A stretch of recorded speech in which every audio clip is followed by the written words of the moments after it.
people could talk about hormones and bleeds and all that like openly without being afraid of because it's part and parcel of being a woman. Yes. You cannot change that. Yes. You know, and we keep it and hide it while we are actually suffering. Yes. Yes. Yeah. So welcome everybody. Thanks Evelyn for being here live with us. I do want to make sure when we do these check-ins that I record it. So for those that aren't able to join us or because of the time difference, it's a little too late for them. I want you guys to be able to have this information as well. I love how Evelyn started because I agree completely. I want us to normalize our bodies and the body function of what's going on. And I feel like because unfortunately we haven't normalized it, a lot of us are suffering silently, but we do not have to be alone. And that's why it was important for me to do this hormonal reset challenge, that it was a sisterhood with other women so that we can kind of bounce that off of each other, people that might be going through similar things. So as we start this reset challenge, the reason I kind of, I'm going a little bit slower here because it's important that each and every one of us tracks our cycle. We need to understand the cycle and we need to understand where and what our body is doing when it's doing it, okay? Because not only is this affecting our hormones, not only is it affecting our mental state, but it's also affecting our productivity. It's affecting our longevity when it comes to our health. And so I think it's super important. So if you are seeing this video, you're obviously in our group, you have signed up for this reset challenge.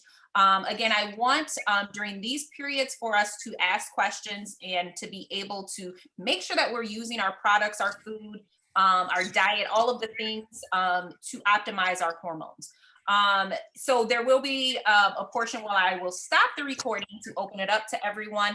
But again, when you're on live, it's a little bit easier. So first I want to share my screen because I want to make sure that everybody that is in the group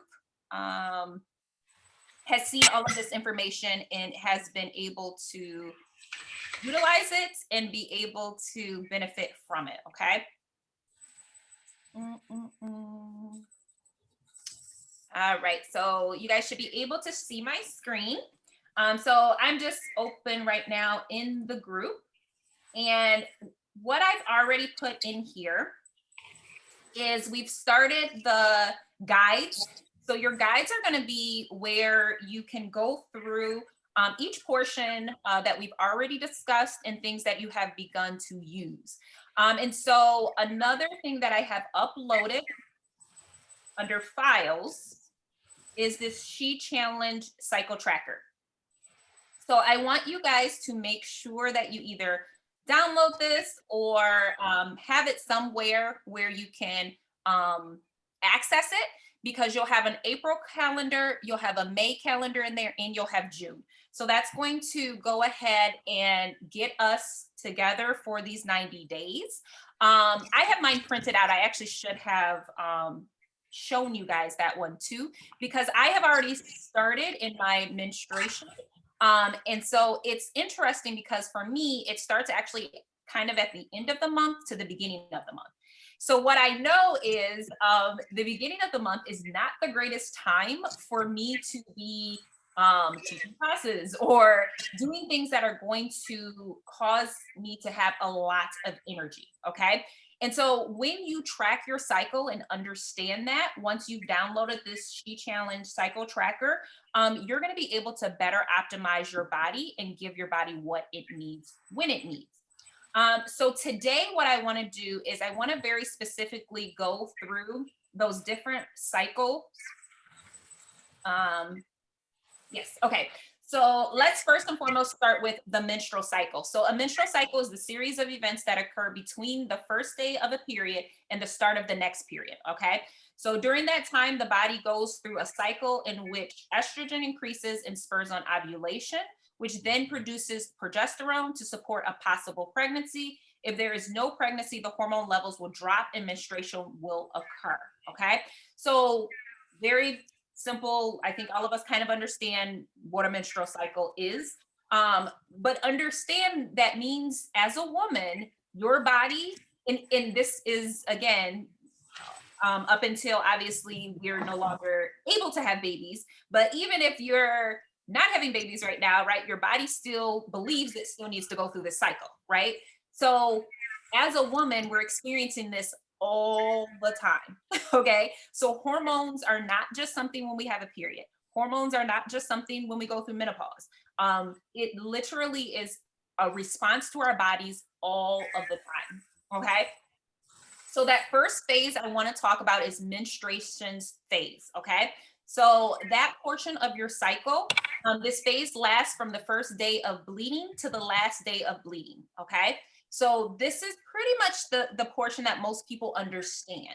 So what you're going to do after you print out your cycle tracker is you're going to track this.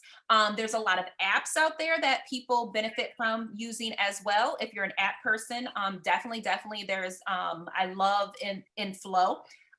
You can go ahead and track that through the app as well.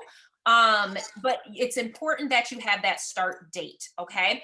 If you maybe you're into April and you haven't been able to track it yet, you can start in May, you can start in June. Sometimes the reality is it's going to take you all 3 months to really get a good hold of tracking your cycle, okay? Generally, in a healthy system, this menstruation cycle or phase only lasts 3 to 7 days, okay? So there might be some of you ladies out there, you're like, that's a joke because I bleed a lot longer than that. But Yeah. but generally it's the 3 to 7 days. But I want you to, on your calendar, track all of that. And you'll notice on your calendar too, there's lines where you can add notes, okay? There's a slight rise in estrogen and a slight dip in progesterone. What this means for productivity is your energy, focus, and productivity levels are at their lowest during menstruation. Fatigue is not a normal body response. It is a cry for help. Reduce your work and rest, okay? I want to read that one more time for all of you ladies, okay? In different cultures and back in old school times, right? A woman was considered unclean during this time. And simply what that meant is you need to rest because your body does not have the full capacity to have the energy levels that you want. So once you on your tracker start tracking those levels, I want you to stop scheduling yourself more productive things. During that period of time, you don't need to be making like huge decisions, okay? You don't need to be doing things that are going to require a lot of mental focus because you're working against your hormones. It's not that you're not strong, it's not that you're not a powerful woman, it's literally your body saying, I need you to stop and slow down. And if we continue years and years and years of not listening to that and slowing down, it's going to lessen our longevity.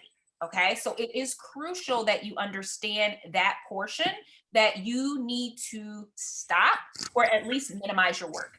I realize for some of us, we can't not work or we have kids, right? You can't not show up for your kids, but you really, really want to schedule things where you're doing a little bit less. Okay, does that make sense? Yep. The next phase is going to be the follicular phase. Okay. So this is the second phase. And again, on that tracker, on the calendar, you want to make sure that you track this information, okay? So this begins as bleeding stops. That's going to be the first day of your follicular phase, okay? So when that bleeding stops, okay? So again, you're going to track that on the calendar.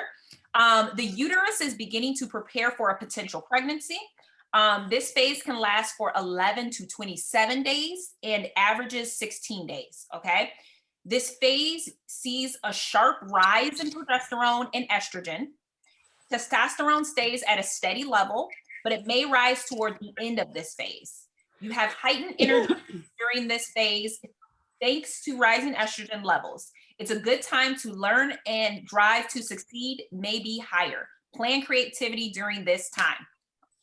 So you hear that, ladies? We only got like 16 days to get work done. 16 days a month. 16 14 days of every month. Oh God. This is Women. this is the time period you should be scheduling things that you know you got to get done, right? If you need to write that book, schedule it during this time. If you know you need to plan out meal preps and things for your family, schedule it during that time. This is the bulk area, and you might, like it says that some people get 27 days, so you might get to stretch it a little bit more, but and that's only if you have shorter periods. If you're more the 3-day period person, then you might have a longer follicular phase. um but again, mark this on your calendar, okay? I'm going to say it again. Mark this on your calendar. So you have that She Cycle tracker, and I want you for April to mark it so you can better prepare for May and June, because you will know when you are able to work a little bit more and push yourself a little more. I love too how it talks about this is the time when your mental state, all of those things, like you are pushing, so you can do a little bit more things during that time period. Okay. So follicular phase, women productivity, that is a good time. The next phase I want to talk about is ovulation. Okay. So ovulation phase, this phase occurs in the middle of your cycle and is the point at which an egg is released. It usually lasts for only 24 hours. But the high levels of estrogen and testosterone can make this a noticeable part of your cycle for for 3 to 4 days. Okay. Both estrogen and testosterone peak in this phase. Progesterone takes a dip, then begins to rise slowly at the end of ovulation. The hormonal peak of testosterone gives you and makes you feel energetic and proactive. Schedule only the tough chats, decisions, and hard work here. Okay. So if you don't remember anything else, that follicular phase and your ovulation phase, those are when you're going to get a little bit more energy. You're going to be able to do a little bit harder of work and even mentally be able to be a little bit more active and proactive in life. Okay. So the thing is, this really is only like 24 hours. It's only one day, but you might feel a little productive within that 3 to 4 days. Okay. So keep that in mind as well, which is going to take us back to the luteal phase. Okay. So the luteal phase, this right here is going to be our last stage and phase. This is occurs when the egg isn't fertilized. Okay. So you drop the egg, it doesn't get fertilized. So the uterus is preparing to shed its lining again with an upcoming period. So this phase tends to last anywhere from 12 to 14 days in most folks. Both estrogen and progesterone rise, especially progesterone, which reaches its highest peak during this time before falling dramatically at the end of this phase. Okay, so this is why we get a little crazy. And it's funny too, because you'll notice that you're like, man, why am I so moody? Why am I crying over every little thing? What's going on? And then you go to the bathroom and you're like, that's why, because my period was coming. And you'll notice this 12 to 14 days before you actually get your period. Okay. So you're in that luteal phase where all of these hormones are spiking, all crazy, all up and down. And so again, this period of time, this is not where you want to do bulk work. You want to start slowing down and easing up on your workload during this time. Okay.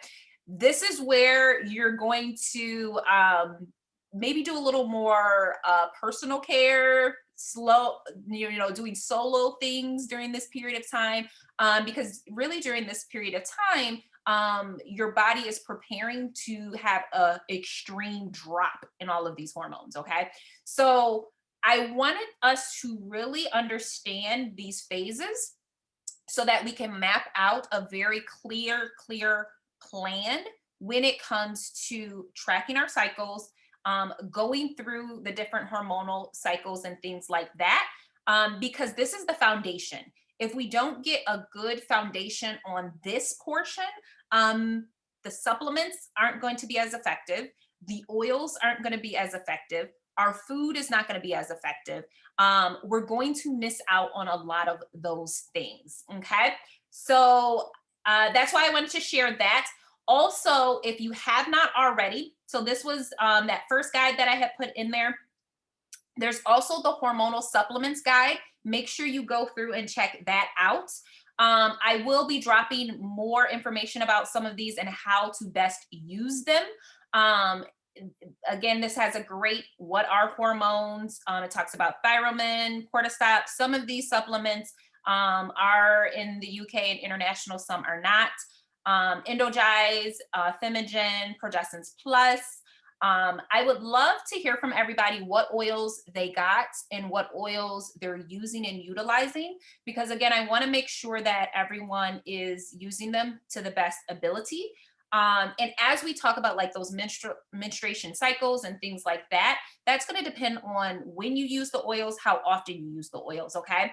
I know many people got Dragon Time, Clary Sage, Endoflex, and Sclerescence.